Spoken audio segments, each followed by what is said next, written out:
So I'm Bill Walton. I appreciate you guys having me for this guest lecture. We're going to try something different. Instead of lecturing with a PowerPoint, I thought we'd come down to a farm. And so we are lucky enough.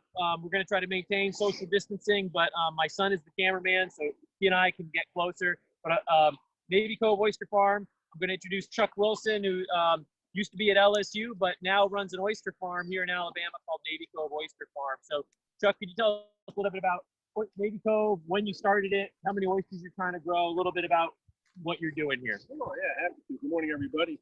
As Bill said, I'm Chuck Wilson. I ran the Sea Grant program for LSU for about 12 years, and times are different for all of us now. But, we have a house down here just across the street from Navy Cove Oyster Farm, and Navy Cove has a very rich history. Its name comes from the fact that it was the anchorage for the naval fleet during the War of 1812, and has been an anchorage, an important anchorage area for all of our military fleet since then, through the Civil War, World War I, and even World War II, because of the concern about U-boats in the area during World War II in particular. History goes back even farther than that. This area was frequented by Indians many years ago because of the rich sea life that they could harvest in this area. So we actually have some very large middens about a mile from here at a place called Pilot. So this area has been frequented by man for 3,000 or 4,000 years. So it's really a great spot. We decided to start a farm here because we're about 2 miles from the mouth of Mobile Bay. We have regular bathing by Gulf waters almost on a daily basis. And even now, we just checked the salinity. The salinity right now is about 8 or 9 parts per thousand. Which is great because we've had an unprecedented rain part of the state that has come down Mobile River into Mobile Bay, so most of the bay is very fresh. But my partner John Stuppan, who is, like Bill, has worked in the oyster research all of his career, was sitting on our porch one day and we looked at him and his toes and thought it would be a great place to start. So with Bill's help and the other folks at the Auburn Shellfish Lab, decided to run a pilot project. It was very successful, and now we've grown quite a bit. The farm is now 6 years old. We now have about 140 cages. There's about 500,000 oysters on the farm right now, and we'll be happy to show you a little bit more about how we do it and why. Great. So one of the things that in class, I think you've done some hatchery work and talked a little bit about hatchery production. What we're going to look at here is what we call off-bottom oyster farming. And so off-bottom oyster farming, the difference there is, I say off bottom, and I mean in that case that the oysters are grown in some type of container where they're up off the bottom. So this is a floating system. You'll see that these oysters are in cages right at the surface, and so they're floating. There are suspended systems, a lot like a clothesline, but that keeps the oysters off the bottom. And I even call cages that are sitting on the bottom, but if the oysters themselves are up off the bottom, I call all that off-bottom farming. Some people call it container culture, but off-bottom oyster farming is very different than the traditional parts of oyster culture. Of course, there's an oyster fishery, and that depends on an oyster bed or an oyster reef and people going out and harvesting what's there. And of course, that depends on natural recruitment. There is also on-bottom farming that is very, very common in the Gulf of Mexico, particularly when you get over to Louisiana and Texas. And that is where you have farms that are hundreds of acres. And those farms, essentially what they're doing is they're putting shell on the bottom to improve the habitat for the oysters. But then they're still depending on natural recruitment. So they're what we call putting the shell down is called culch. So that's culching the bottom. Essentially, you're improving the habitat that you have exclusive ability to harvest from, and then hoping that you have a good year. That produces a tremendous amount of quantity of oysters. That has been why the Gulf of Mexico, that's where the vast majority of where our oysters have come from in the past has been from on-bottom private lease aquaculture. It tends to produce a lot of product. It's not necessarily the prettiest product. So when they harvest those, a lot of those will go to a shucking house where the oysters are being opened up and shucked and then put into gallon containers, pint containers, and sold for the meats themselves. There is a subset of those that will go off to the half-shell market. What you see Chuck heading out there, the off-bottom oyster farm, typically, he's never looking to send any of these to a shucking house. His market, he's really trying to get these oysters from the day he gets them from the hatchery or the nursery. He's going to raise them in a basket, and protect them from predators. And then he's actually going to, right through the life cycle, he's going to end up harvesting those from them. And he's going to go to a live half shell market where he's trying to sell it to typically restaurants or seafood stores. So we're going to try walking out here. We'll see how Quinn handles the water temperature change as we go. But we're going to want to go check out the feed out there. Is that all right? So you guys can see here, obviously, Chuck mentioned the salinity of the water. It's starting to warm up. It may not feel like that to us that are waiting in it right now, but this temperature has started to come up, and that means that in a cove like this, the phytoplankton is starting to bloom. And I bet, Chuck, you're probably seeing a little bit of growth on the oysters. A lot of growth on the oysters right now. And the way we can tell that with the oyster, I'll show you some out there. We see what we call new edges on the oyster. And so I'm sure you know from your class, a farm like this, Chuck doesn't feed his oysters. He can't medicate his oysters. He is very dependent on the productivity and the quality of the water that he's in out here. So really, that's a blessing and a curse. You can have great years and you can have 4 years or good seasons or 4 seasons. And right now we've just gone through all this rain. And so, 8 or 9 parts per thousand is not very high salinity, but you just heard Chuck say he's grateful that we're back up to 8 or 9 because we've been, below 2, I think probably for some of the, we had the low, we've been at 0.9, but we're going for a few out. Okay. And oysters are pretty good at surviving changes in salinity. That's one reason that Auburn Shellfish Lab is focused on oysters.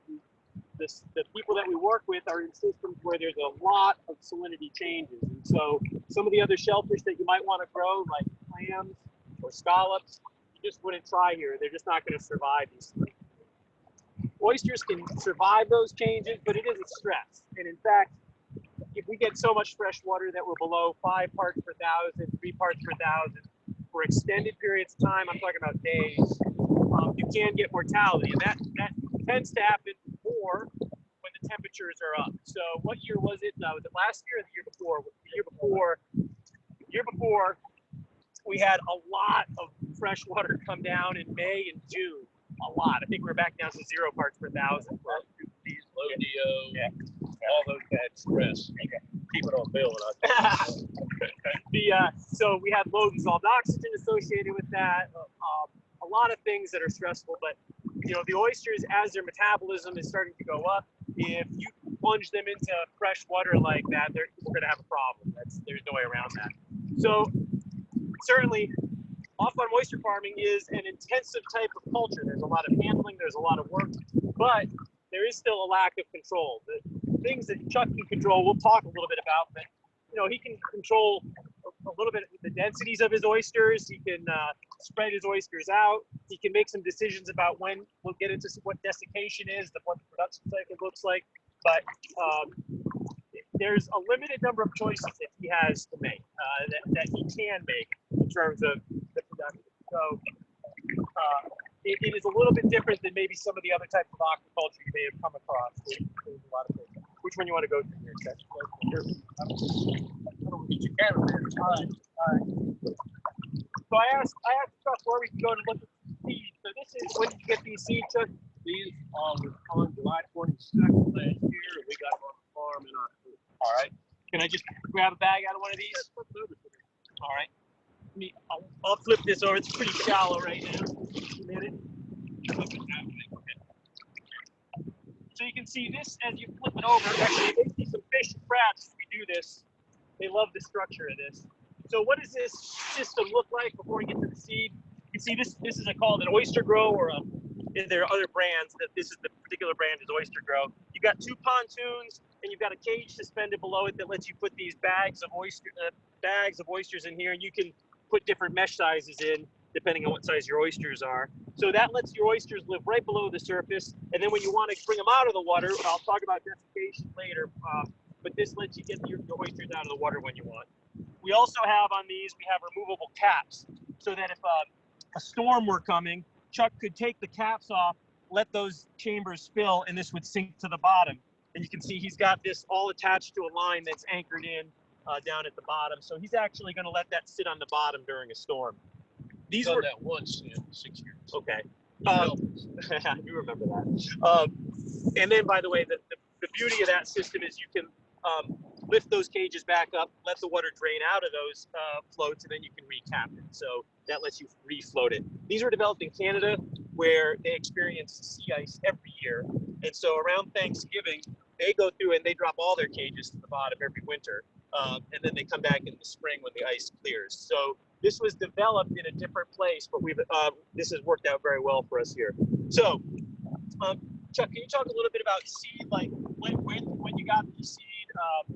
So in this class, so this is an undergraduate graduate class, I believe.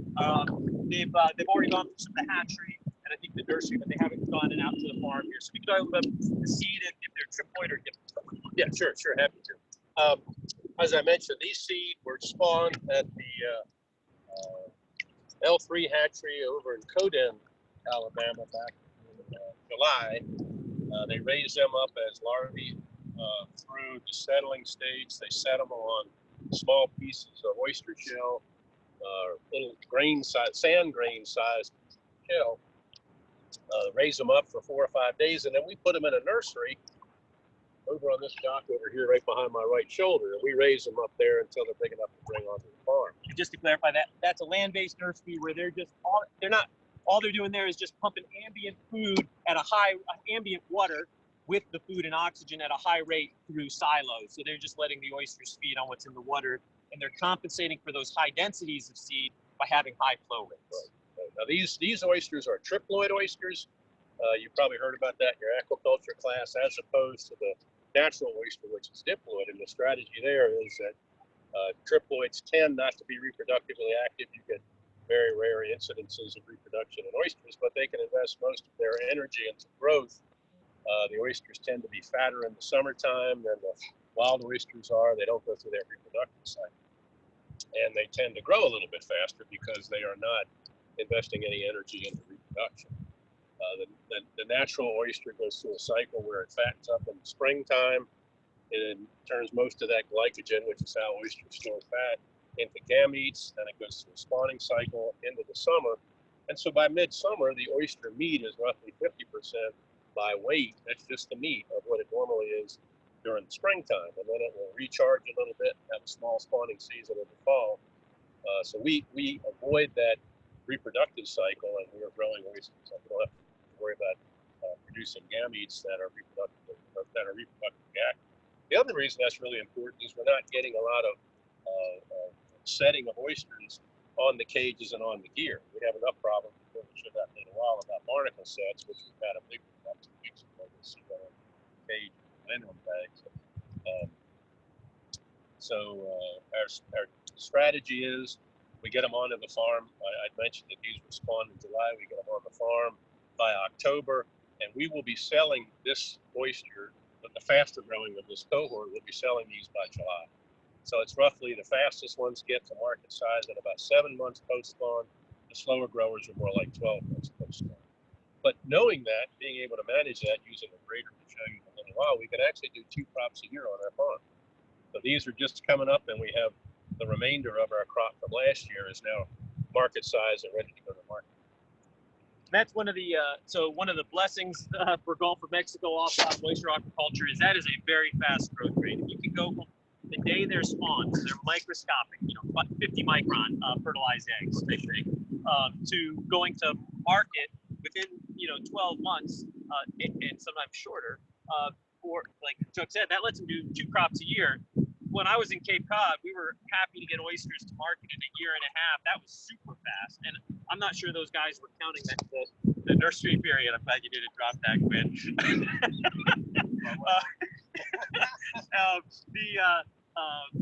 In some cases, it would take probably 2 to 3 years to get to market. In the Maritimes, where they develop these cages, they have oysters that take 4 to 5 years to get to market. So you can imagine that's a very different business model to have your production cycle be 5 years versus something that you can do 2 crops a year. So that's a benefit of being in these incredibly productive waters. One of the challenges, I'll let Chuck show you some seed in a minute, but one of the challenges, and we'll talk about air drying, we'll go to the production cycle after this, but the grow out cycle. One of the challenges is that means everything happens faster. Not only does the crowding happen faster in the bags. The biofouling, and if you can come closer and look at the tiny barnacles on the cage here, you can see all the little barnacle set. You can see the little, might be too close. You can see the little white barnacles are all starting to establish on this. You know, the barnacles on the cage are not a huge problem in my opinion, because they're not really reducing the flow. I bet from a farmer's point of view, they're a problem because they tear you up.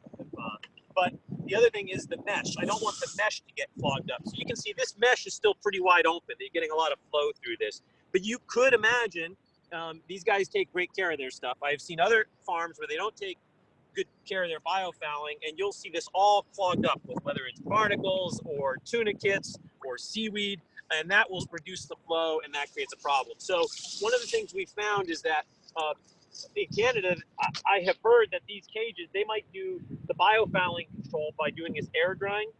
They might do that 3 or 4 times a year. Our recommendation at the Auburn Shellfish Lab is you probably should be doing this during the warmer months, which is most of the year.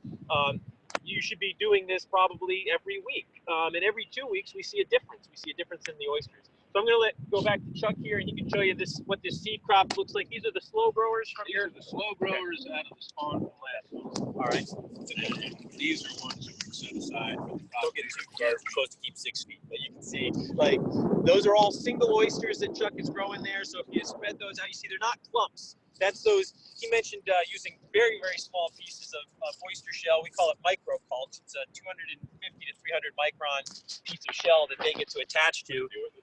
Colonization. So you can see that it was there that the oyster set, and then it grows out this way. But you can see, look in the biofouling here, you see the barnacle set that's already all over his oyster.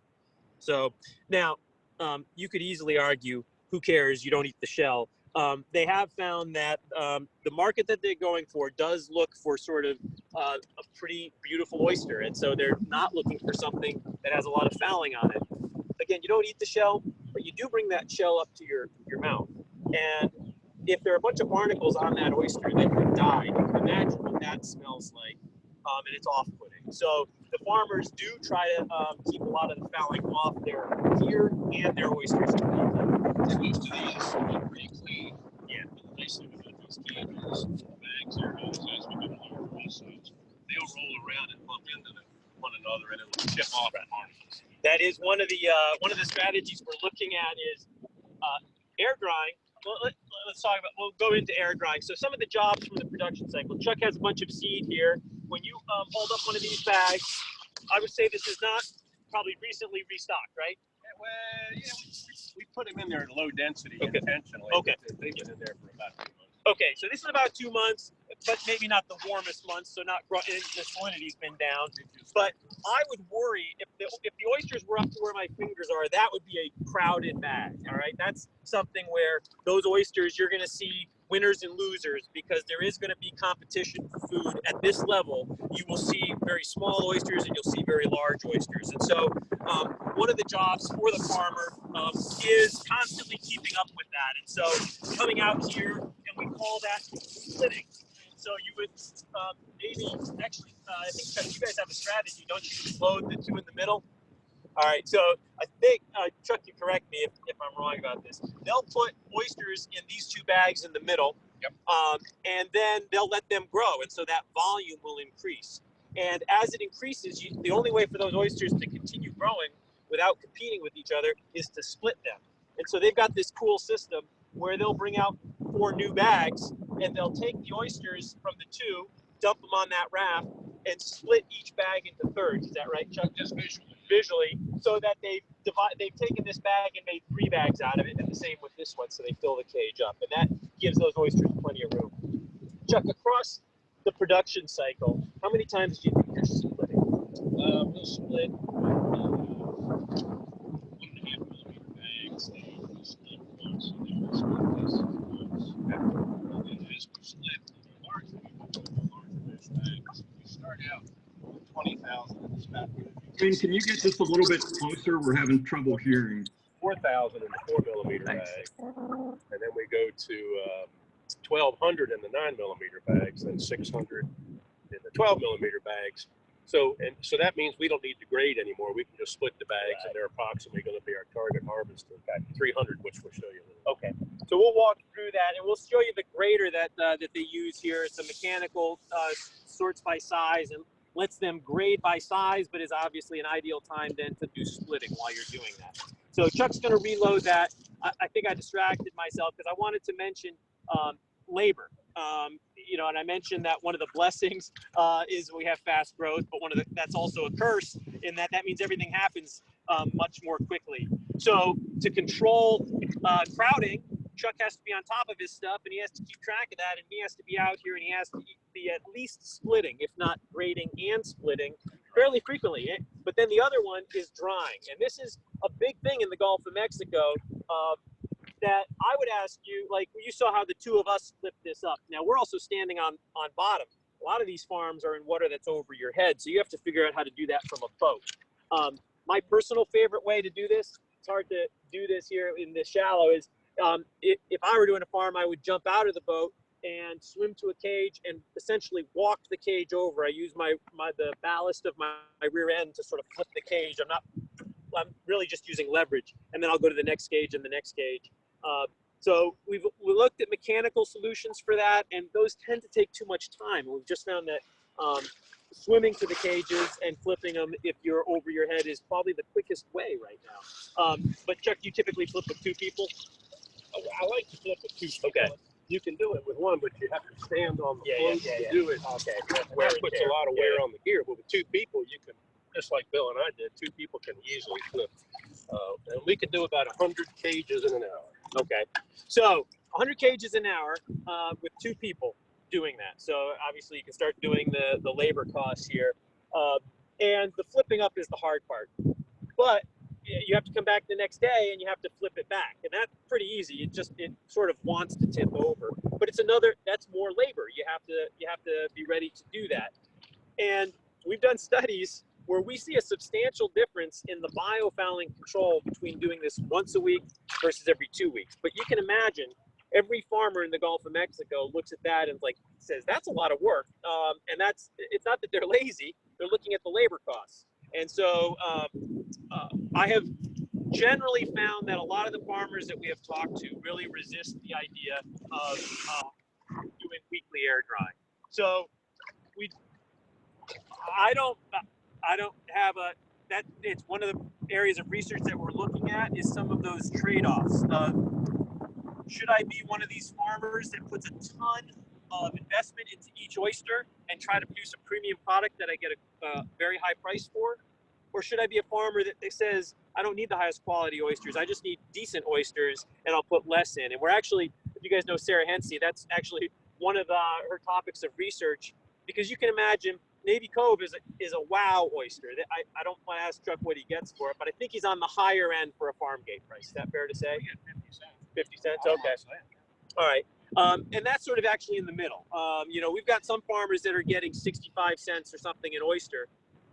And then we've got other farmers that are getting 42 cents an oyster. And it's easy to think that the person who's getting 65 cents an oyster is making more money, but actually you have to dig into that a little bit, because if the person who's getting 65 cents spent 55 cents to produce that, he's only making a dime an oyster. Whereas the other farmer who's selling for 42 cents, but only put 22 cents into that oyster, she's making, 20 cents an oyster. So, there are other reasons you might want to have that high value oyster, because sometimes restaurants will always go, it's a must-have oyster, like it's a wow factor oyster, and you have to have it on your menu. So, but you certainly want to know for your business plan what your production costs are, so that you can have an idea of what your profit per oyster is. So we're going to walk over some of the bigger oysters. And watch your step, there's a rope right there at your foot. So, pricing is also how far you take it. That's That's all right. Let's go over, I think, just for the sake of time, I'm not sure what time we're at, but let's go and take a look at some of the other. Yeah, part of that pricing is also how far you take them in the processing, because those that get more tend to be washing, boxing, storing, and delivering their own. Well, and that's the difference between what I call farm gate and the wholesale price. We do have farmers. I'll get ahead of myself a little bit with the processing. Some of the farmers are just farmers where they're producers. They have to have their permits for that, and then they must sell to a licensed shellfish dealer. They must. and it's a chain of custody requirement because there are some risks associated with eating raw shellfish. And so public health always wants to know that they can trace back product to the person, the date, and the place that it came from, so that if there's a problem, they can identify that. So Chuck is not a licensed dealer.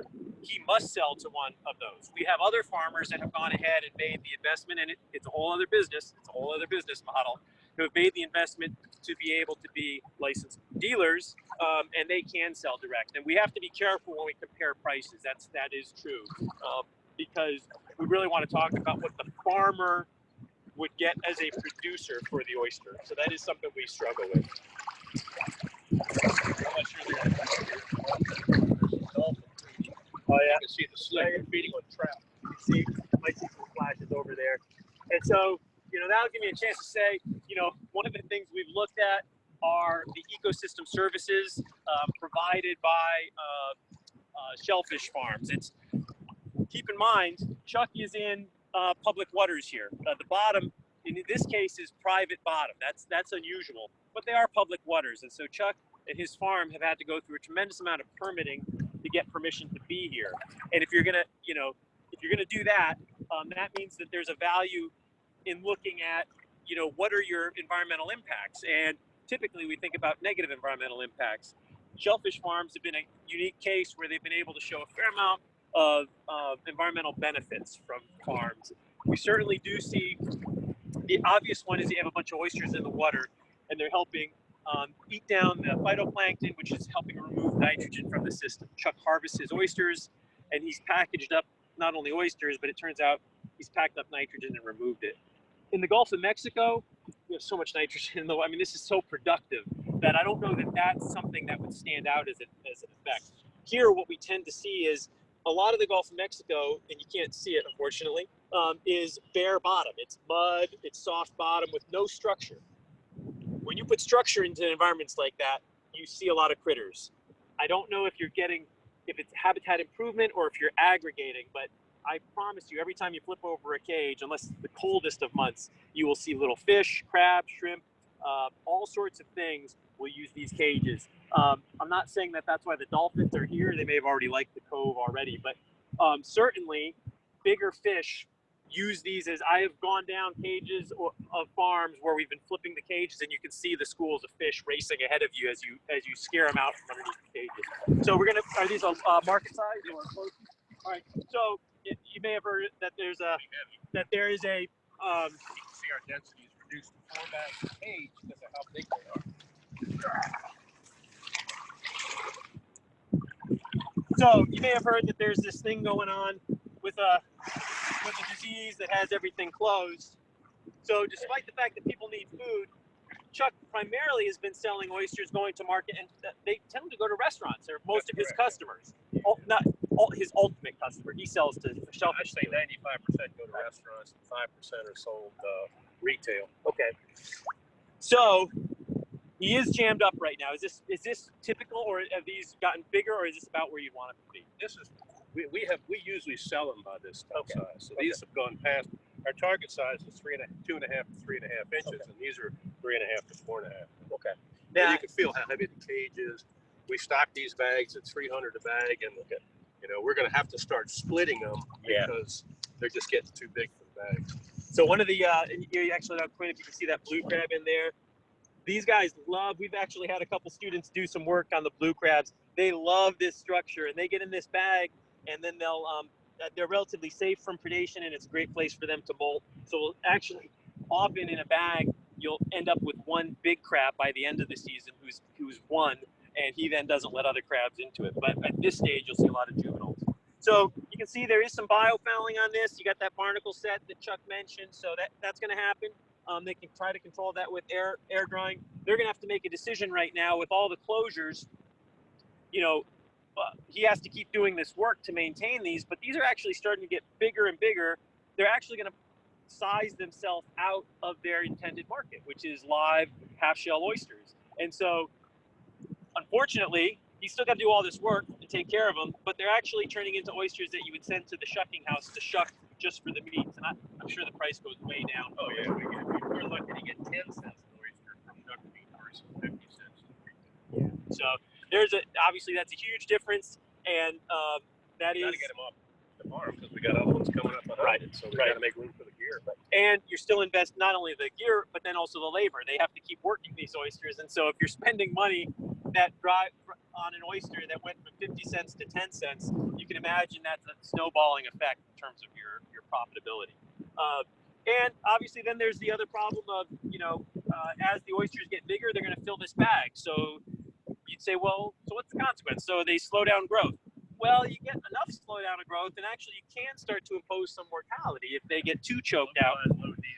The other thing I've seen on farms where they don't take care of their stuff is these will get so packed out that your gear will start to fail. The bags will start to pop open. This cage turns out that it's made for market-size oysters. It's not made for market-sized oysters at twice the size at your grow-out densities. Like you've got to. So there are these sort of cascading effects of not keeping up with your oysters. So Chuck, you just to reiterate. So what you've done here is you had all these oysters at 6 bags, and then because these have grown, you've now dropped it to 4 bags of cage. Okay. In fact, this is too heavy to dry. Yeah. Unless we redistribute the bags a little bit, we can still balance it. Wait, if you back up a little bit, you can show the class. You can see what he's talking about. See the weight of this. These, that's not up out of the water like, floating like this. That's what it wants, right? But you can see like this, those oysters on the bottom are essentially still, that's not going to kill the barnacle. From 6 bags to 5 bags to 4 bags, and the biggest are at 4. Now these particular 10 cages here have not been dried, just in case we have some retail sales because of the regulations. Okay, for the time temperature and air drying. Gotcha. The other ones have been dried, so I'm interested to see if we have been successful in killing this barnacle set because we dried a long time last week, and I'm hoping to knock back some of the barnacles. Gotcha. Quinn, what time do we have in the class? It's 9:34. All right, then let me just very briefly, because I want to show what the sorter looks like and get it back on land here, I think. But Chuck just mentioned if he has stuff that might go to market, he has to keep it in the water. Well, why is that? Well, because there are, if anybody that's eaten raw oysters, you've been at the raw bar or seen on a menu, you've seen the warning about eating raw oysters poses a risk. And that is because this water has a little bit of naturally occurring Vibrio bacteria in it. They are not associated with pollution. Shellfish management is great at managing pollution. We've got a great system in place for that. Right now, actually, Chuck is closed right now because of a river stage closure that helped protect against the effects of pollution. We're working on whether that would make sense that they're currently using, but we're good at that. People generally don't get sick on oysters because of that. The problem is this naturally occurring bacteria is in waters that are perfectly clean for harvest, have a little bit of bacteria. You swim in that water. You fish in that water. These oysters grow in that water. These oysters all have a little mouthful of that salt water in them right now. When they come out of the water, if you eat that oyster, you get that little bit of Vibrio bacteria. Most of us who are not immune compromised don't have any problem with that. We're not challenged by that. You've swum in water and you swallow a little bit of water. Doesn't make you sick. The bigger issue, I think, is that especially in the warmer months, because they're starting at a little bit higher number, these oysters that are sitting out here are getting warm in the sun.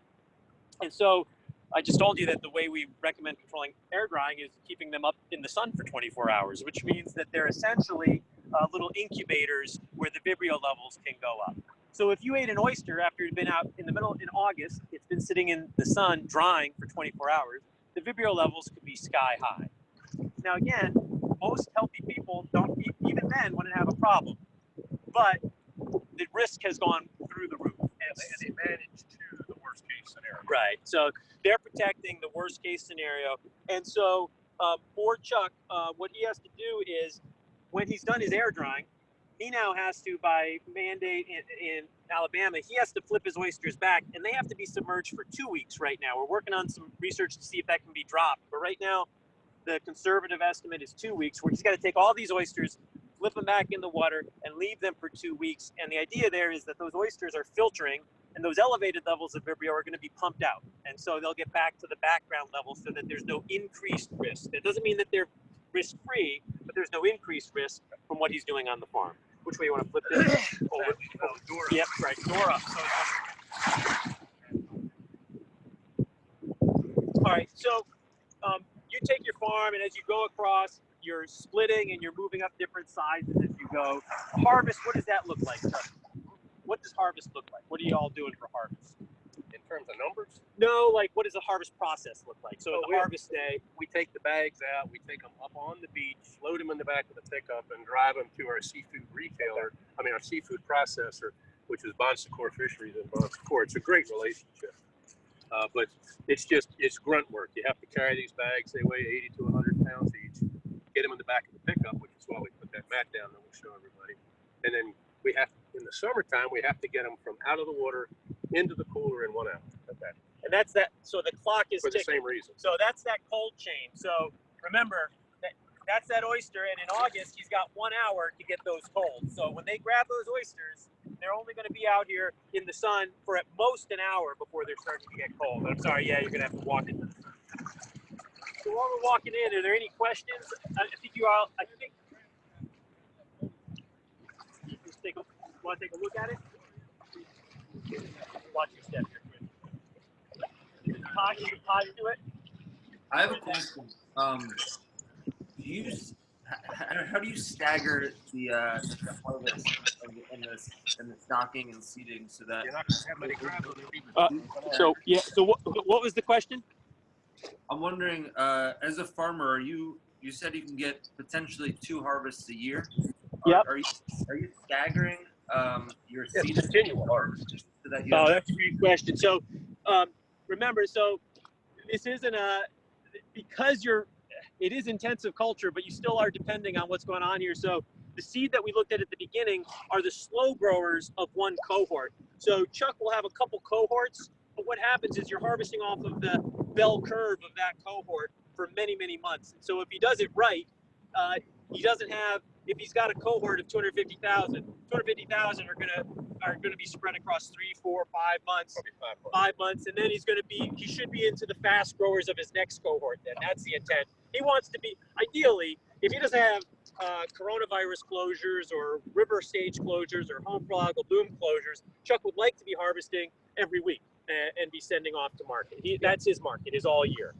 So that's a great question. We actually harvest 2 days a week because of the way the restaurant demand is for oysters. They want a fresh product. Right. And so, for example, we'll ship to Atlanta and Houston on Wednesday, and then we ship to New Orleans on Friday. Right. And so that's the sequence. We harvest one. Bill, here's our data sign if you want to talk about data. So one of the things that certainly that a farmer, I'll let you do it so that you can just show it off there. So Chuck's going to show you the data sign. So Chuck is a scientist by training, but we would encourage any farmer to keep aware of their environment. It helps you make decisions going forward, and it helps explain some of the results that you've seen so far. So you can see, what do you got on there, Chuck? This is DO and salinity and temperature. Just so we can track. This is the data. This is the sensor, and this is the storage system and batteries. So if we have a mortality event, we can go back and ask the question: was it salinity related? The interaction between salinity and temperature, but it helps us better understand what might happen.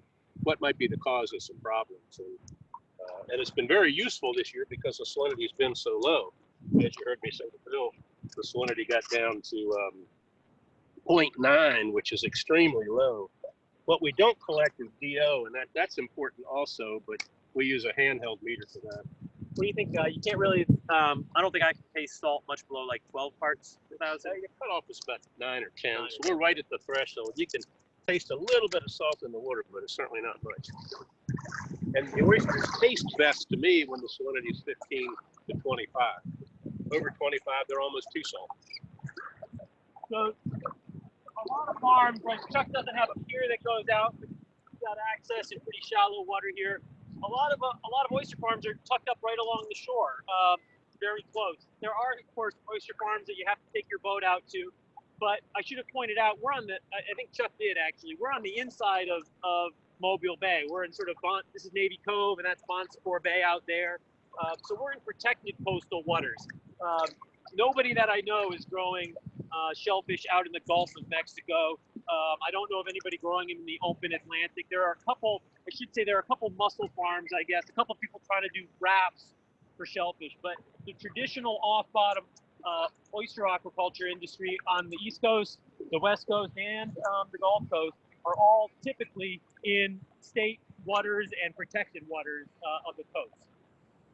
That is convenient, they're productive, but that does then expose you to some of the conflicts and some of the concerns that you might have with water quality. Obviously, you get pretty concerned then about things like wastewater treatment plants and things like that. Again, there's a very strict system in place that makes sure that, testing system here that makes sure that Chuck is only harvesting when these waters are safe for harvest. All right, Chuck, you want to just show them this typically wouldn't be a harvest day because on a harvest day he's got the clock ticking, so he wouldn't do this.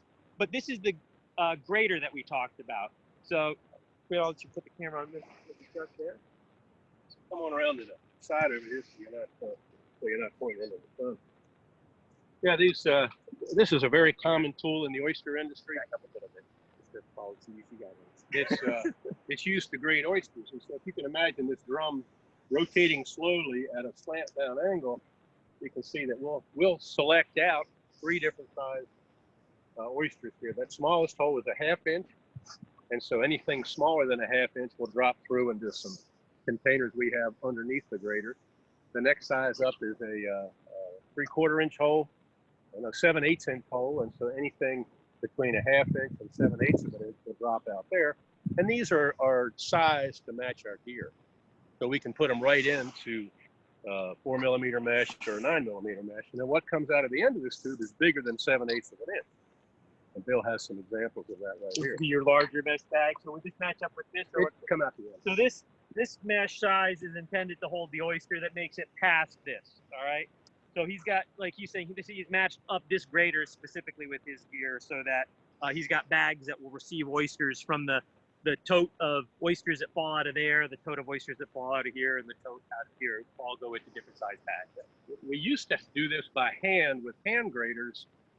That we can now grade an entire crop in one day. So it moves very quickly. And we can grade 200,000 oysters easily in a day with 4 or 5 people helping, and we're putting them in bags, putting them back out in the water. So it really has reduced our labor and makes it much more precise in how we grade the oysters out in the row.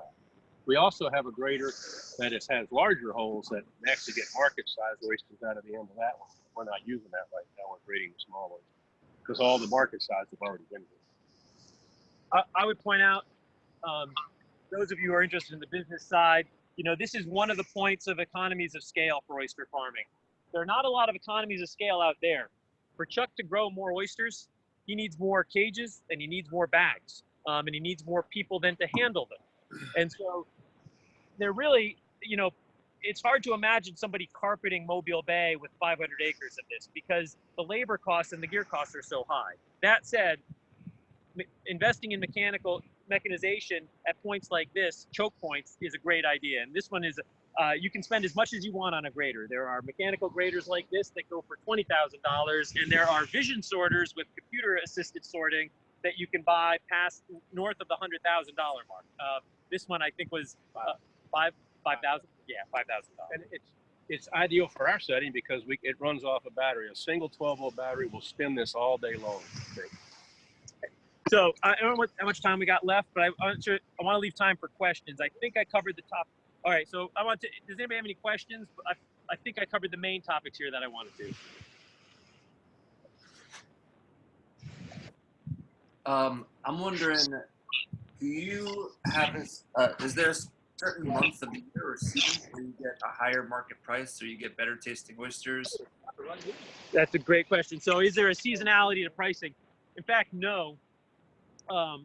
This is, it's a niche market rather than a commodity market. So the traditional Gulf oyster, there probably is a seasonality to pricing. I don't know if it has to do so much with the flavor and the meatiness, but it does have to do with supply. So with the traditional oyster, if Texas is closed, Louisiana does gangbusters on the price because there's no competition in that place. If Louisiana is open and then Texas opens, price will plummet for sure. This happens in October every year. Okay, and that happens in October, which I don't think is because of flavor or taste. I think it's just a management technique. Typically, with any of these guys that are doing off bottom, I would argue, set your price and keep your price. Do not vary it. Don't start playing games with, hey, I'm going to jack up my price now because you're having trouble getting other oysters. because I don't want to then get in the seesaw game of when they do have other oysters, I figure out what I need to make on an oyster to make money, and I keep selling it at that. With the triploid oyster that Chuck mentioned, there is not a seasonality to the quality of the meat anymore. That is a high quality oyster year round. You open it up and it's a nice fat plump oyster. Doesn't matter if it's August or if it's December. The one thing that we do see change quite a bit in the Gulf is salinity, and you can't control the salinity. And salinity, other than the size of the oyster, salinity is the other big thing that people who eat raw oysters, that's the two things that they comment on first, is how big the oyster is, because some people want big and some people want small, and what the salinity is. And you do have to make a decision as a farmer. If you're open and the salinity is at 10 parts per thousand, do you want to be selling that oyster? Because there are going to be people in Atlanta that pay $2.50 for that oyster, and are they going to be disappointed in it? And so a farmer has to make, I've seen farmers decide, no, the salinity is too low right now, you're going to be disappointed in my oyster, so I'm not selling. They sort of self-restrict. The other thing you can do is you can reach out to your buyers and say, hey, it's only 10 parts per thousand. I will sell these to you, but you need to know that as you go forward with it. Yeah, and that's what Chuck does. And so chefs can be creative with that. They may not be serving that on the half shell, but they might be using that in a cookbook. So great question. Talk about gear storage, because it becomes a problem when you have this. So if you could put the camera over there, Quinn, so that you can see gear storage.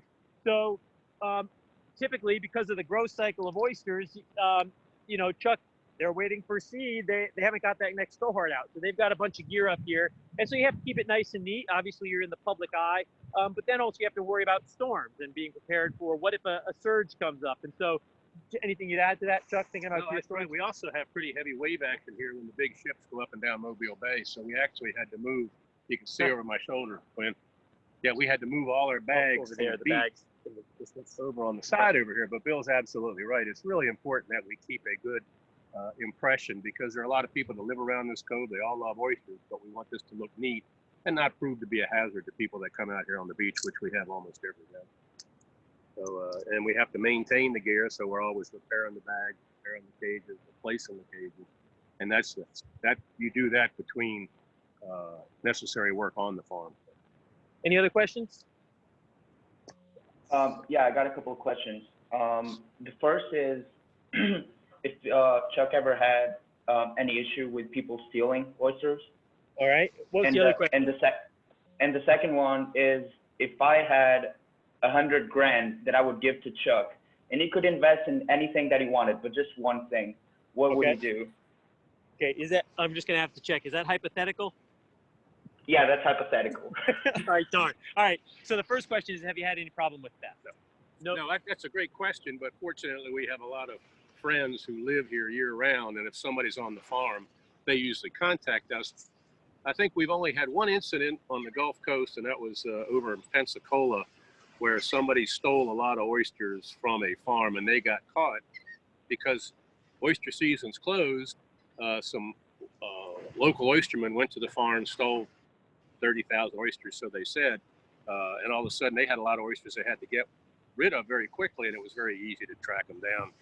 And it was unfortunately disruptive, but it really is not a typical concern that we have here. They got caught, felony charges. Yeah. Like it's hard. The oyster that Chuck is producing, if anybody else came out here and went to go sell those, that's not going to look like a wild oyster. Fisherman's going to have a hard time explaining where you get all these perfect little single half-shell oysters. I'm not saying that you can't find dealers that are unscrupulous that wouldn't buy those, but stories get around. We just haven't seen that. The other thing is, to be a really good thief on an oyster farm out here, you'd have to know the farm. If you came under cover of night, you could go out on this farm and you might be opening up all the bags with the like 1-inch oysters in it. And so it's harder to do theft, meaningful theft, than you would think. Yeah, you got to get in the cage, you got to get the bags open, and it's just very complex. I was going to show the racing stripe. Oh, okay. That's that triploid, typical of triploids here. We get that racing stripe coloration on the shell. That's one way that we sort of, I'm not saying it's the same as a ploidy verification test, but it's a good guess as to if they're triploids or not. Chuck, the second question that they had is, if one of them had $100,000 to give to invest with you, what would you spend that on?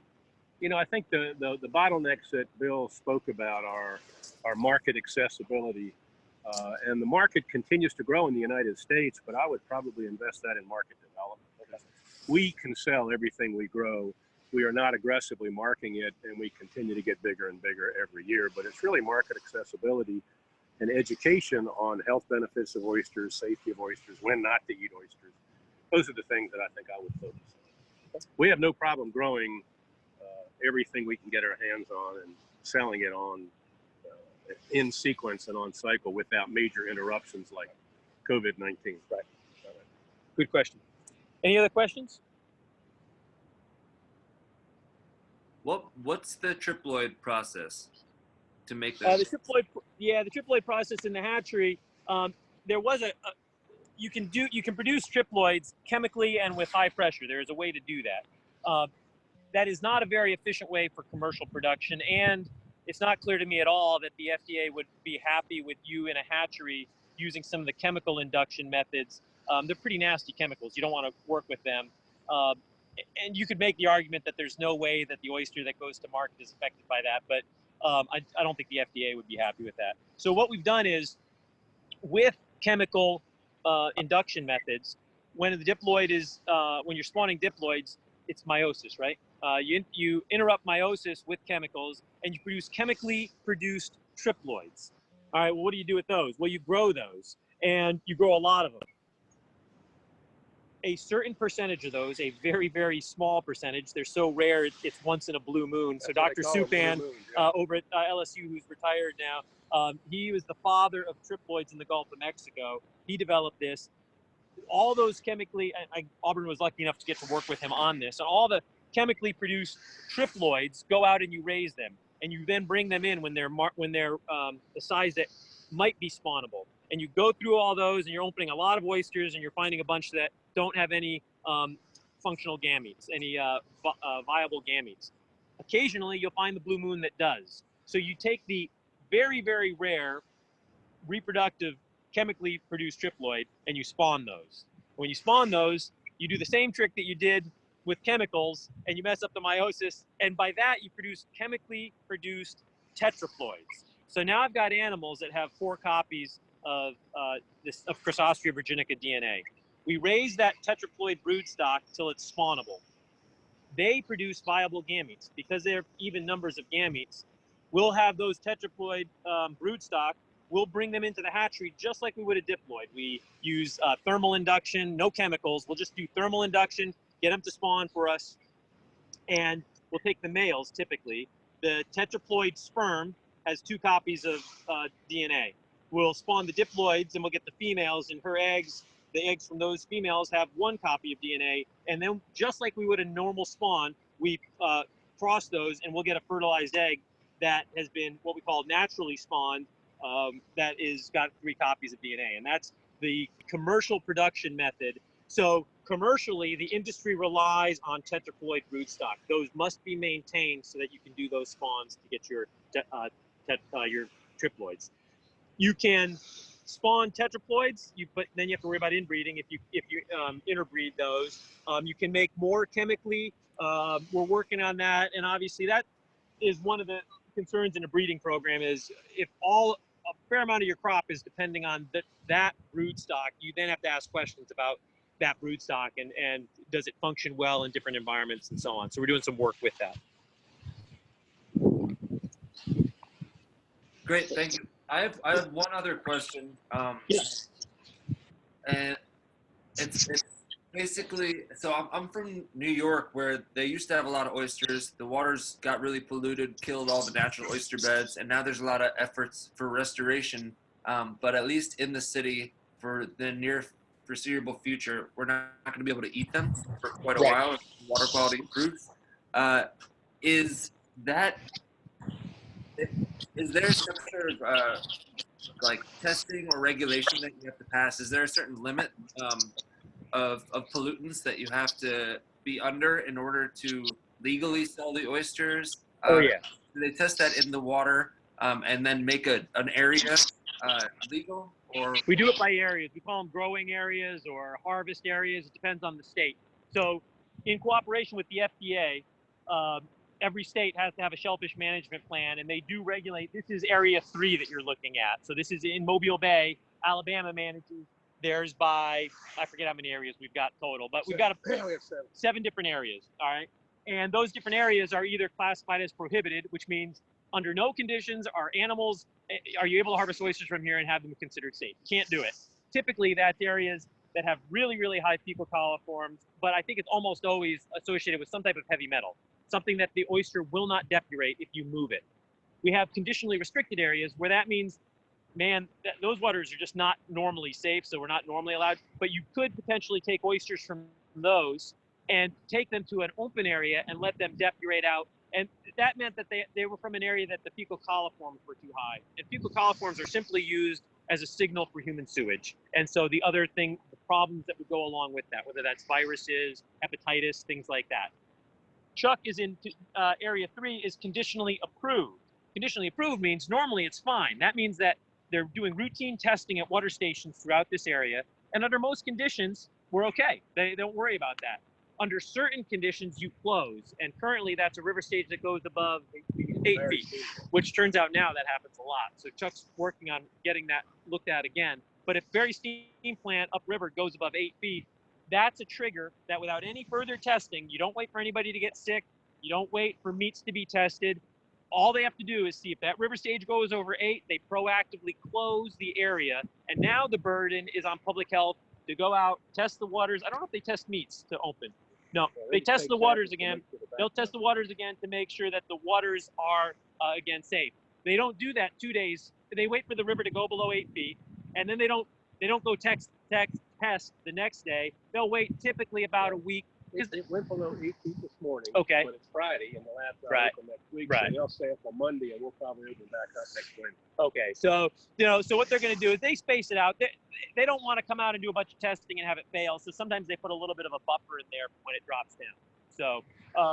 So yeah, that is the aggressive system that's been in place for over a century. That also the tagging system's been in place, and that has worked very well.